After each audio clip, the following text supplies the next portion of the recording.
तो क्या 2024 में अरविंद केजरीवाल का मुकाबला नरेंद्र मोदी से होगा? पिछले 48 घंटों में आम आदमी पार्टी के नेताओं ने इस बात को इतनी बार दोहराया है कि क्या ही कहें। दिल्ली के उप मुख्यमंत्री मनीष सिसोदिया के घर पर कल सीबीआई का छापा पड़ने के बाद आम आदमी पार्टी के नेता हर मंच पर कथित घोटाले की बात कम और 2024 में मोदी से टक्कर की बात ज्यादा कर रहे हैं। आखिर इसके पीछे की राजनीति क्या है? क्या 2024 में आप वर्सेस बीजेपी सिर्फ केजरीवाल का एक हसीन सपना है या इसका कोई जमीनी आधार भी है? देखिए हमारी इनसाइड स्टोरी।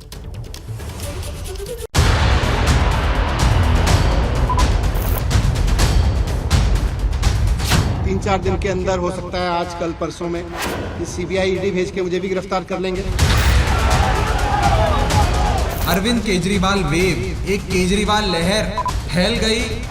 अगला जो चुनाव होगा 2024 का लोकसभा, वो आम आदमी party versus Bharatiya Janata party होगा। अगर हम लोगों ने इन्हीं पार्टियों और इन्हीं नेताओं के भरोसे देश को छोड़ दिया तो अगले 75 साल भी देश आगे नहीं बढ़ेगा। 130 करोड़ लोगों को साथ आना पड़ेगा।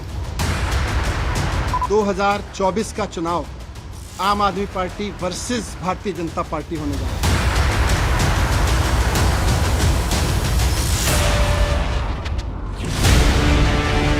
14 घंटे तक सीबीआई के ताबड़तोड़ एक्शन के बाद आम आदमी पार्टी के तमाम बड़े बड़े चेहरे कैमरे के सामने आए तो कथित शराब घोटाले की कहानी कम और 2024 की लड़ाई के ख्वाब आंखों में ज्यादा चमक रहे थे। आखिर दिल्ली में मनीष सिसोदिया के घर पड़े छापों की 2024 की जंग से क्या रिश्ता है?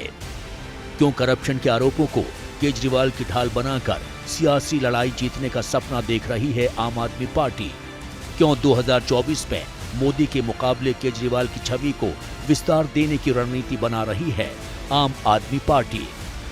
ये समझने से पहले जरा आम आदमी पार्टी के नीति नियंताओं की आकांक्षाओं की एक झलक देखिए।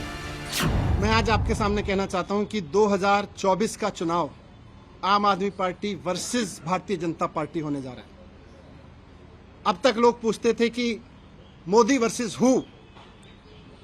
अब पूरे देश में माहौल बन रहा है कि मोदी जी नहीं चाहिए, अरविंद केजरीवाल जी को एक मौका देना है। अरविंद केजरीवाल वेव, एक केजरीवाल लहर फैल गई और 135 करोड़ भारतवासियों के दिल में अरविंद केजरीवाल जी की जगह बनती जा रही है। पहले अक्सर चुनावों में यह कहा जाता था कि मोदी बनाम कौन।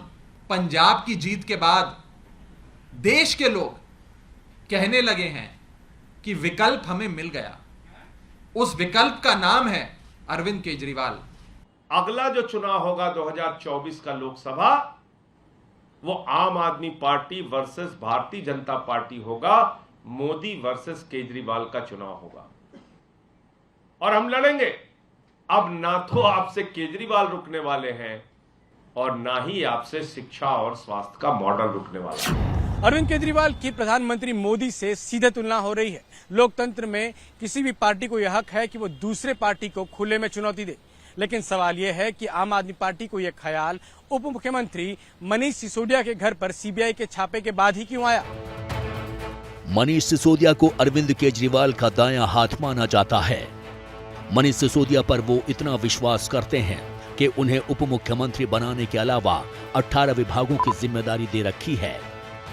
अरविंद केजरीवाल ने अपने आसपास एक भी विभाग नहीं रखा है, यानी दिल्ली सरकार के ज्यादातर विभागों की नीतियां बनाने का काम मनीष सिसोदिया के कांधों पर है। ऐसे में मनीष सिसोदिया के घर पर सीबीआई छापे पड़ना केजरीवाल के लिए एक बड़ा राजनीतिक झटका है।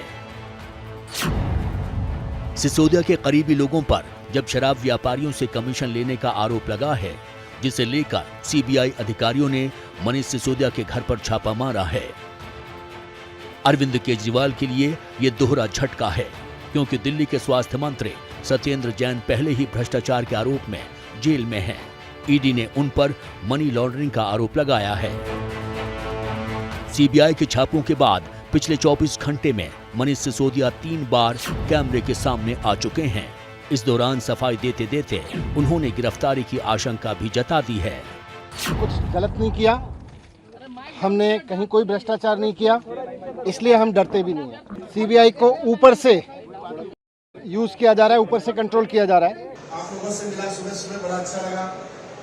कल पूरा दिन में कुछ दिन बुलाए अनचाहे मेहमानों के बीच था, जिनको बुलाना, जिनके बीच रहना कोई पसंद नहीं करता है, बट उसके बाद मुझे लगा कि नहीं, मुझे तो आप सबके बीच रहना है। ये इत्तेफाक नहीं है कि हेल्थ और एजुकेशन पर दुनिया भर में भारत का नाम रोशन करने वाले अरविंद केजरीवाल जी के हेल्थ मिनिस्टर के यहाँ छापे डाले जा रहे हैं, उनको जेल में डाला जा रहा है। उनके एजुकेशन मिनिस्टर के यहाँ छापे डाले जा रहे हैं, उनको मुझे जेल में डालने की तैयारी की जा रही है। भ्रष्टाचार के आरोपों से घिरने के बाद क्या मनीष सिसोदिया समेत आम आदमी पार्टी इसे राजनीतिक रंग देने की कोशिश कर रही है? क्या आम आदमी पार्टी इस पूरे विवाद को राजनीतिक तौर पर भुनाने की कोशिश कर रही है? हमने आम आदमी पार्टी से पूछा कि आखिर 2024 में बीजेपी वर्सेस आम आदमी पार्टी से इस पूरे विवाद का सीधा जुड़ाव क्या है। प्रधानमंत्री जी के यहाँ इस बात को कहा जा रहा है कि अब अगर निपटना है तो अरविंद केजरीवाल से निपटो।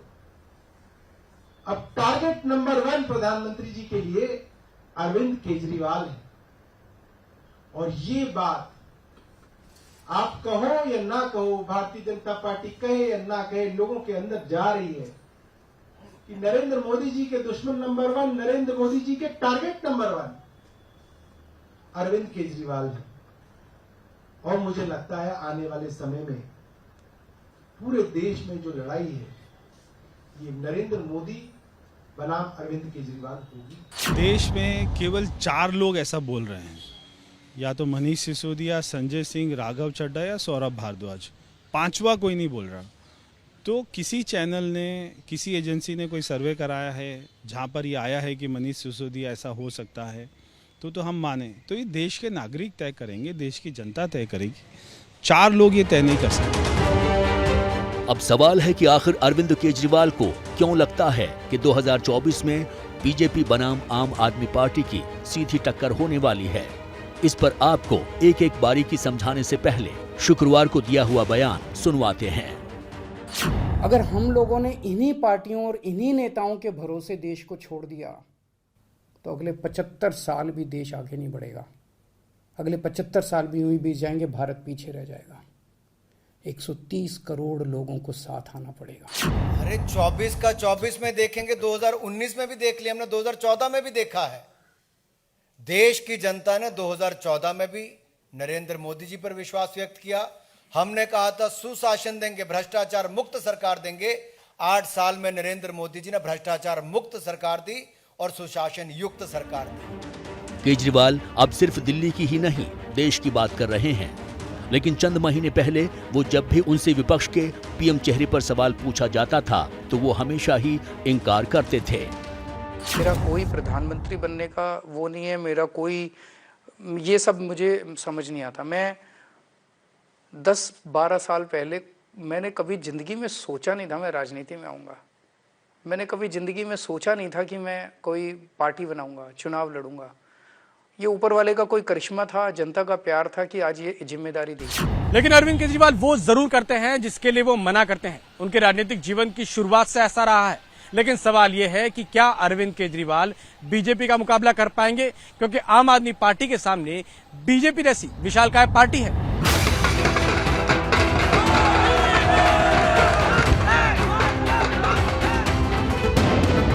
प्रधानमंत्री नरेंद्र मोदी 2014 और 2019 के लोकसभा चुनावों में जिस विशालकाय बहुमत से जीते हैं, उसे देखते हुए किसी भी पार्टी के लिए भी 2024 के चुनाव में उनको चुनौती देना किसी असंभव दिखने वाले चैलेंज से कम नहीं है।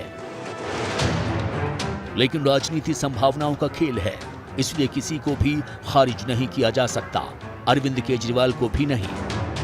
लेकिन आम आदमी पार्टी के दावों को गंभीरता से लेने के लिए उनकी राजनीतिक ताकत को देखना भी जरूरी है। आम आदमी पार्टी 2024 के लोकसभा चुनावों में बीजेपी को टक्कर देने की बात कर रही है, लेकिन हालत यह है कि आज की तारीख में उनके पास एक भी लोकसभा सांसद नहीं है।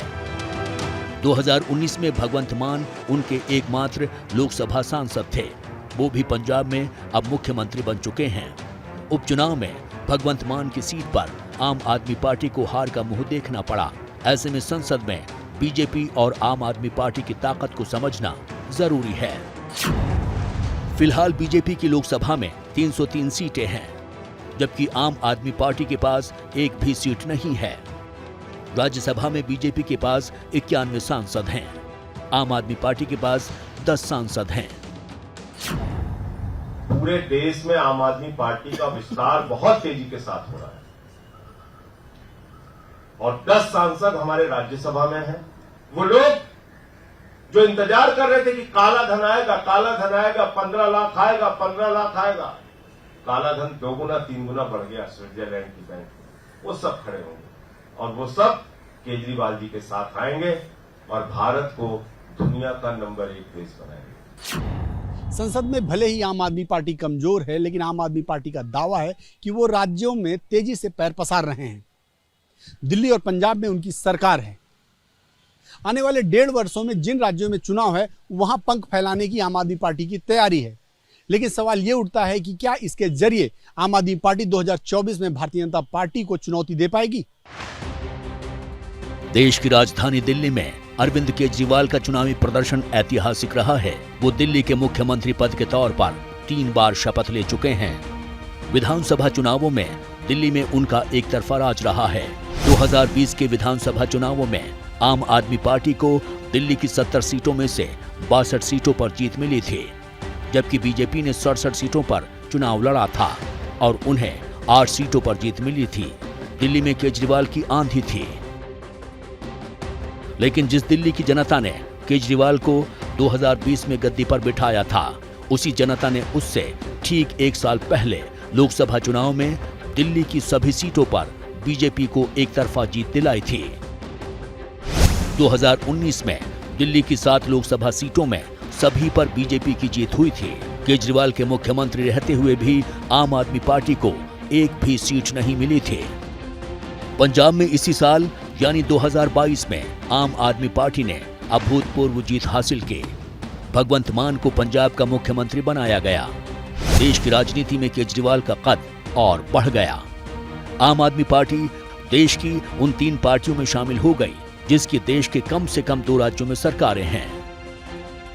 पंजाब में 117 सीटों वाली विधानसभा में आम आदमी पार्टी को 92 सीट मिली, जबकि कांग्रेस को 18 और बीजेपी गठबंधन को सिर्फ 2 सीट मिली। पंजाब में आम आदमी पार्टी पिछले 2 चुनावों से लगातार अपनी पकड़ मजबूत कर रही है, लेकिन लोकसभा चुनाव में उनका प्रदर्शन बिल्कुल फिसड्डी रहा था।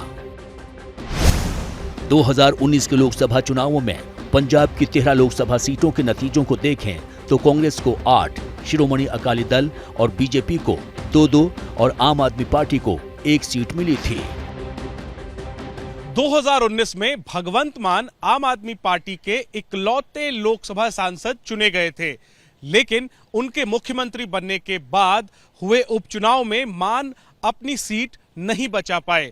इस ट्रेंड से जाहिर होता है कि जनता लोकसभा चुनाव और विधानसभा चुनाव में अलग अलग तरीके से वोट करती है। हमने आंकड़ों के जरिए भी देखा है कि लोकसभा चुनाव में आम आदमी पार्टी बीजेपी के सामने कहीं नहीं ठहरती।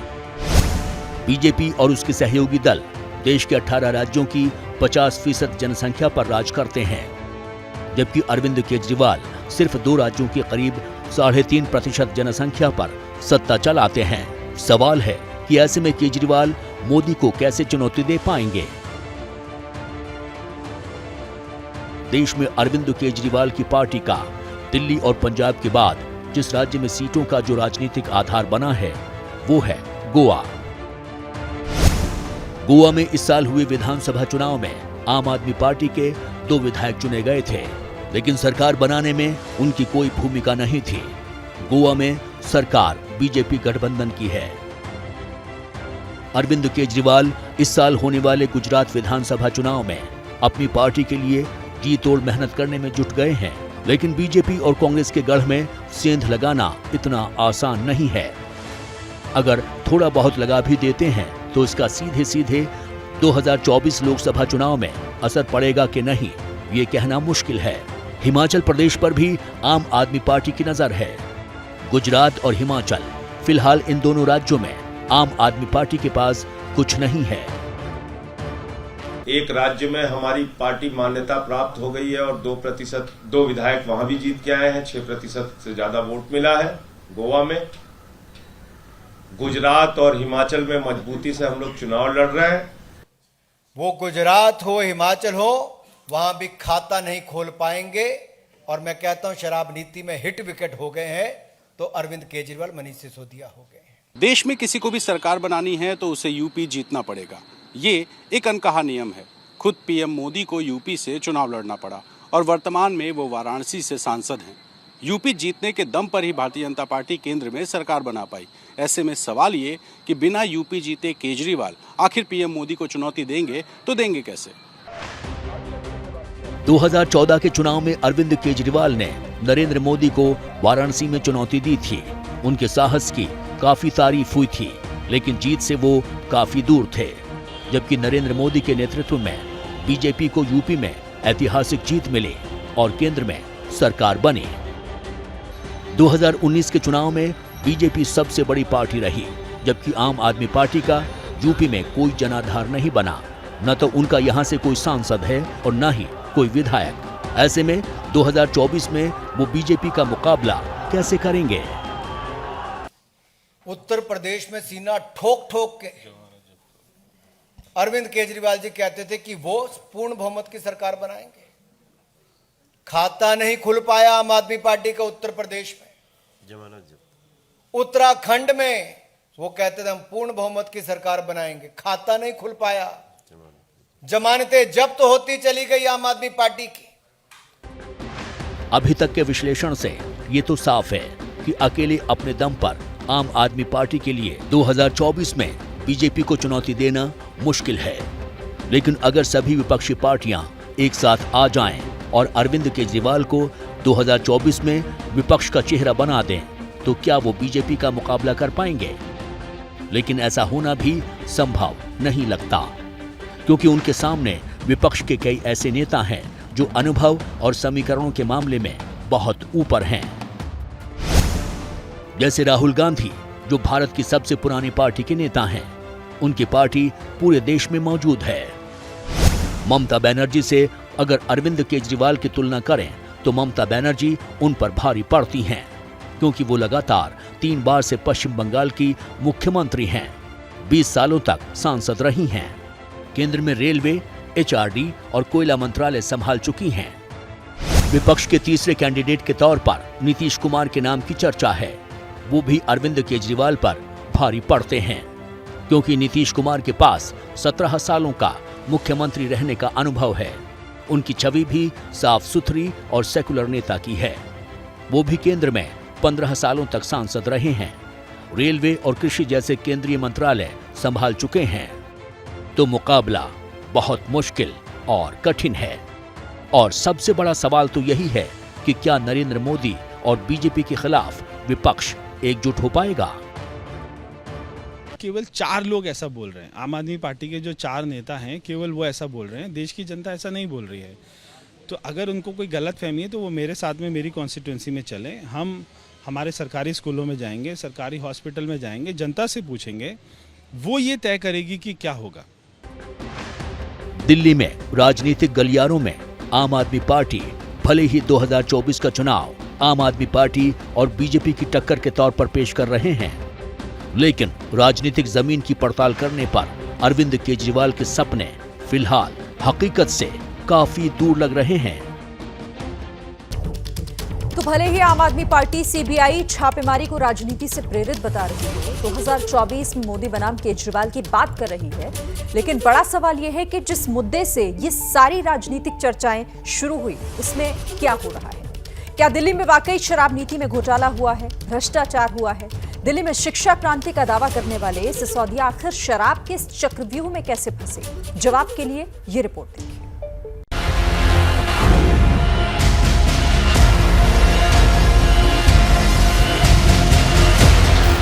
इस पूरी पॉलिसी में कोई घोटाला नहीं हुआ। अगर शराब नीति में कोई घोटाला नहीं था तो उसको वापस क्यों लिया?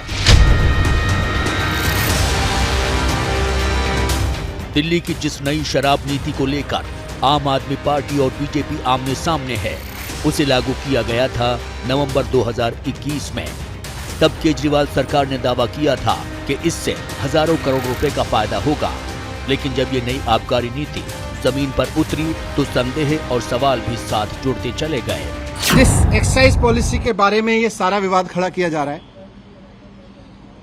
मैं उसके बारे में कहना चाहता हूं कि वो इस देश की सबसे बेस्ट एक्साइज पॉलिसी है और उस पॉलिसी को हम पूरी ट्रांसपेरेंसी और पूरी ईमानदारी से लागू कर रहे थे और बहुत ईमानदारी से वो पॉलिसी तैयार की गई।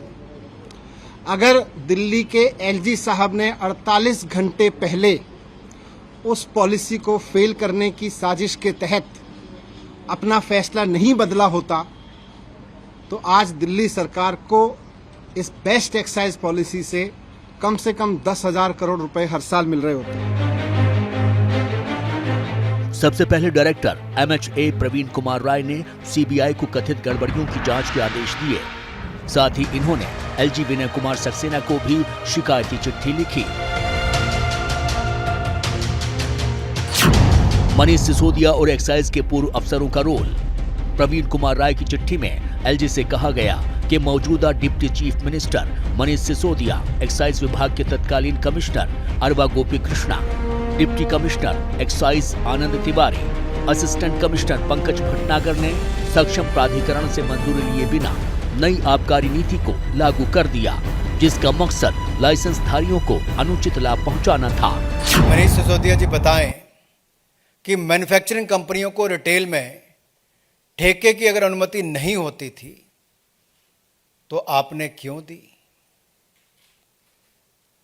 मनीष सिसोदिया जी से मेरा दूसरा सवाल यह है और अरविंद केजरीवाल जी से कि कार्टेल कंपनियों को शराब बेचने की ठेका क्यों दिया? अगर दिया तो क्यों? कारोबारियों और मनीष सिसोदिया के करीबियों का रोल। जांच के दौरान सीबीआई को ये भी जानकारी मिली कि परनॉट रिकॉर्ड कंपनी के पूर्व कर्मचारी मनोज राय, ब्रिंडको स्पिरिट्स के मालिक अमनदीप थाल, इंडो स्पिरिट्स के मालिक समीर महेंद्रो की नई एक्साइज पॉलिसी को लागू करने में अहम रोल था। क्रेडिट नोट्स जारी कर होती थी फर्जी अकाउंट्स में एंट्री। सीबीआई को अपने सोर्सेज से जानकारी मिली कि LI license holders retail vendors को क्रेडिट नोट्स जारी कर रहे थे, जिसका मकसद सरकारी अधिकारियों को फायदा पहुंचाने के लिए फंड्स डाइवर्ट करना था। इसके बदले में ये एक अकाउंट्स में फर्जी एंट्री कर अपना रिकॉर्ड ठीक दिखा रहे थे।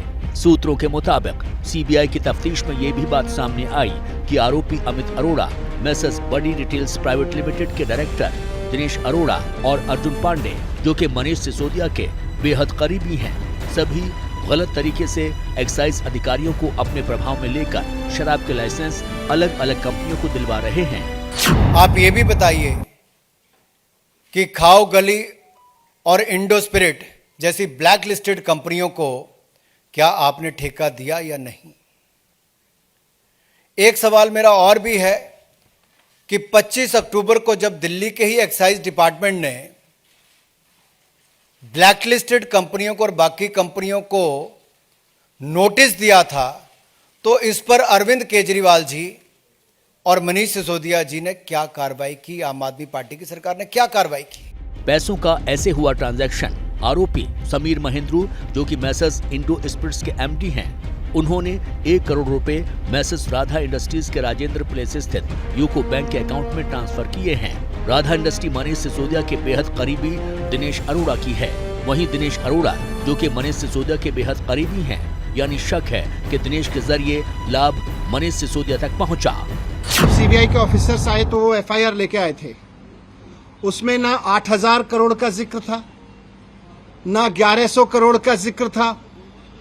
उसमें लिखा था, सोर्सेज कह रहे हैं कि 1 करोड़ का घोटाला हुआ है।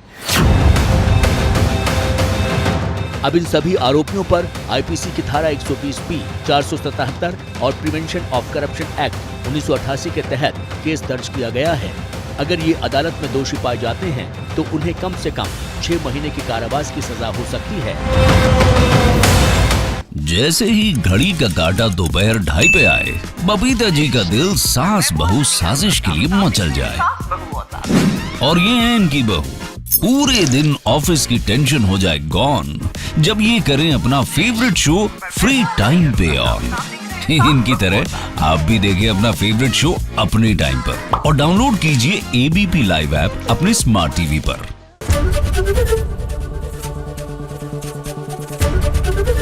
एबीपी न्यूज आपको रखे आगे।